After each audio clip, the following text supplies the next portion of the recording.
Good morning, class. I am Ranshi Rastogi. Today we are discussing joint Hindu family. What is joint Hindu family? Joint Hindu family business is a specific form of business organization found only in India. कह रहा है कि एक specific form of organisation है जो सिर्फ India में पाई जाती है. It is one of the oldest form of a business organization in a country. कह रहा है कि अगर ये भी देखें तो ये इंडिया में पाई जाती है और ये one of the oldest form है बिजनेस ऑर्गेनाइजेशन की हमारी कंट्री में. It refer to a form of organization where in the business is owned and controlled on by all the members of the joint undivided family. कह रहा है कि इसमें देखा जाए तो जो ओन्ड एंड कंट्रोल होता है पूरी बिजनेस ऑर्गेनाइजेशन का वो मेंबर्स होते हैं. और मेंबर्स कहाँ के? Of the Hindu undivided family के, जिसको हम लोग जॉइंट हिंदू फैमिली भी कहते हैं. It is govern by the Hindu law. अगर देखा जाए तो ये गवर्न करता है किस पे? हिंदू लॉ पे. The basis of the membership in the business is birth in a particular family and 3 successive generation can be the member of in business. कह रहा है कि इसके जो मेंबरशिप हमें मिलती है कैसे मिलती है? जैसे ही अगर जॉइंट हिंदू फैमिली किसी मेंबर है मतलब फैमिली है, जैसे ही किसी के बच्चे का अगर बर्थ होता है तो वो क्या बन जाता है? मेंबर उस फैमिली का बन जाता है. And 3 successive generation can be A member in this business. और इसमें 3 जनरेशन के जो भी मेंबर्स होते हैं वो क्या होते हैं? बिजनेस में मेंबर बन सकते हैं. Business is controlled by the head of the family which is who is the eldest member and is called कर्ता. कह रहा है कि जो इस बिज़नेस को चलाता है और ओन्ड एंड कंट्रोल्ड करता है ये हेड ऑफ द फैमिली, जिसको हम कहते हैं कर्ता. All the member have equal ownership right over the property of an ancestor. कह रहा है कि जितने भी members होते हैं सबका क्या होता है? सबका equal right होता है जो भी ancestor की property है. And they are also known as co-partians उनको कहते हैं. अब कुछ features होते हैं joint Hindu family का. सबसे पहला आता है formation. For a joint Hindu family business, there should be at least 2 members in the family and ancestral property to be inherited by them. कह रहा है कि अगर joint Hindu family business हमें ओपन करना या फॉर्म करना है तो क्या होना चाहिए? उसमें एटलीस्ट 2 मेंबर होना चाहिए फैमिली में और एंसेस्ट्रल प्रॉपर्टी होनी चाहिए टू बी हेरिटेड बाय देम. उनके पास होनी चाहिए अपने एंसेस्टर्स की प्रॉपर्टी. फिर आया लाइबिलिटी.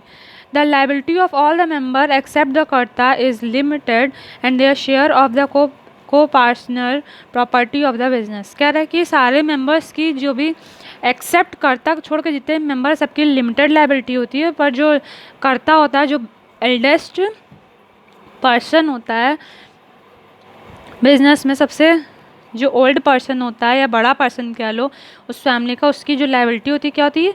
अनलिमिटेड होता है. अनलिमिटेड लाइबिलिटी होती है इसकी. अब control of the family business lies with the कर्ता. कह रहा है कि जो कंट्रोल होता है ओन एंड कंट्रोल तो बताया था ना हमने कौन करता है? जो सबसे बड़ा इंसान होता है घर का, मतलब जिसको हम लोग जैसे ग्रैंडफादर एल्डेस्ट पर्सन जो होता है वो होता है मेंबर. वो होता है क्या? ओन एंड कंट्रोल कर सकता है बिजनेस को. तो यहाँ यही कह रहा है कि कंट्रोल किसके हाथ में होता है? फैमिली बिजनेस कर्ता के हाथ में. He takes all the decision and is authorities to manage the business. कह रहा है कि ये टेक करता है जितने भी बिजनेस के डिसीजंस होते हैं, अथॉरिटी होती है मैनेज करने के लिए बिजनेस को, ये सारे डिसीजन ये खुद लेता है. His decision are build on the other members. जितने भी अदर मेंबर्स हैं उनको भी ये क्या मानना पड़ता है? उसका डिसीजन मानना पड़ता है. कंटिन्यूटी क्या होता है? The business continue even after the death of the कर्ता. The next eldest member take up the position of the कर्ता लिविंग द बिजनेस स्टेबल. कह रहा है कि कंटिन्यूटी इसकी क्या होती है?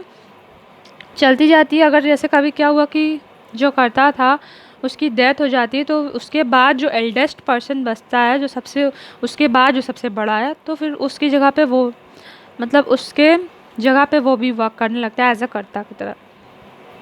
The business can be however be terminated with the mutual consent of the member. कह रहा है कि बिजनेस तभी ये वाला बंद हो सकता है जब सबका म्यूचुअल कंसेंट हो फैमिली मेम्बर्स का. फिर आया माइनर मेंबर.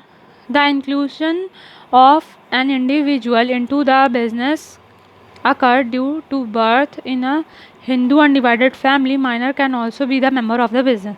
कह रहे जैसे कोई अगर उनकी फैमिली में कोई बर्थ हुआ है किसी भी बच्चे का तो क्या होता है? उसको भी उस फैमिली में एज ए मेंबर बिजनेस का मान लिया जाता है। अब कुछ मेरिट्स एंड डीमेरिट्स।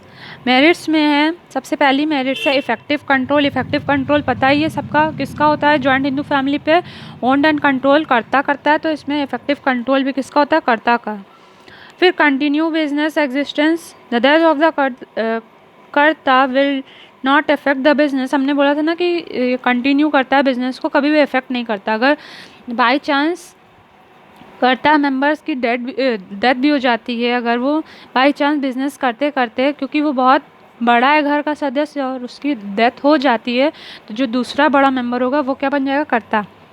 फिर limited liability of A member, और मेंबर्स की लाइबिलिटी भी क्या है, लिमिटेड है जॉइंट हिंदू फैमिली में। इंक्रीज लॉयल्टी एंड कोऑपरेशन, कह रहा है कि इंक्रीज लॉयल्टी और कोऑपरेशन, और क्योंकि ये पूरी फैमिली बिजनेस है तो क्या होता है, इसमें बहुत कोऑपरेशन होता है, लॉयल्टी भी होती है बिजनेस में। फिर कुछ डीमेरिट्स भी आती हैं। डीमेरिट्स में लिमिटेड रिसोर्सेज, मतलब joint Hindu family business face the problem of limited capital eight depend mainly on the ancestor property. कह रहा है क्योंकि एंसिस्टर प्रॉपर्टी पे डिपेंड होता है बिजनेस, तो इसमें क्या होता है, लिमिटेड रिसोर्स होता है। जितने आपके एंसिस्टर के पास प्रॉपर्टी होगी उतने उनके पास रिसोर्स होगा। फिर आता है अनलिमिटेड लाइबिलिटी ऑफ कर्ता। एक डीमेरिट ये भी है कि बाकी मेंबर्स जितने भी हैं सबकी क्या है, लाइबिलिटी लिमिटेड है, बट इसकी जो कर्ता होता है उसकी लाइबिलिटी क्या होती है, अनलिमिटेड है, तो ये भी एक ड्रॉबैक है। फिर डोमिनेंस ऑफ कर्ता।